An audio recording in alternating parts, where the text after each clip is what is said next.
Fais-le, mon cher Lucilius. Affirme ta propriété sur toi-même. Et le temps que, jusqu'ici, on t'enlevait, on te soutiré ou qui t'échappait, recueille-le et préserve-le. Persuade-toi qu'il en va comme je l'écris. Certains moments nous sont retirés, certains dérobés, certains filent. La perte la plus honteuse, pourtant, est celle que l'on fait par négligence. Veux-tu y prêter attention? Une grande partie de la vie s'écoule à mal faire, la plus grande à ne rien faire, la vie tout entière à faire autre chose.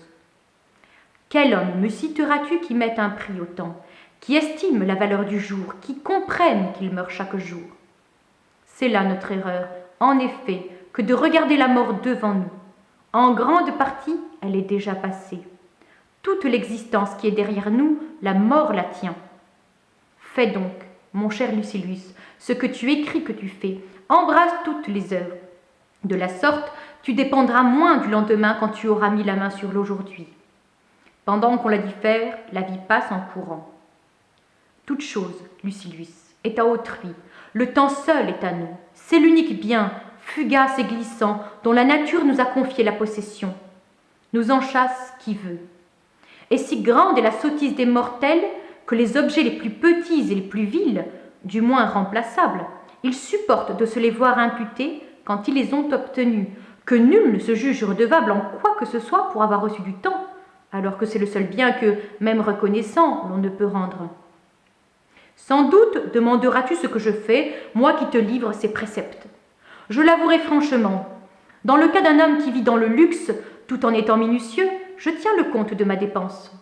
Je ne puis dire que je ne perde rien, mais je dirai ce que je perds, pourquoi et comment. Je rendrai raison de ma pauvreté. Mais mon cas est celui de la plupart des gens qui, sans que ce fût leur faute, ont été réduits à l'indigence. Tout le monde leur pardonne, personne ne les secourt.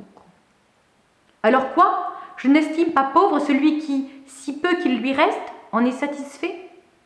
Toi, pourtant, je préfère que tu préserves tes biens et que tu commences au bon moment, car, selon l'avis de nos ancêtres, il est trop tard pour épargner quand on arrive au fond. Ce n'est pas seulement, en effet, la part la plus petite qui subsiste à la fin, mais la plus mauvaise. Porte-toi bien.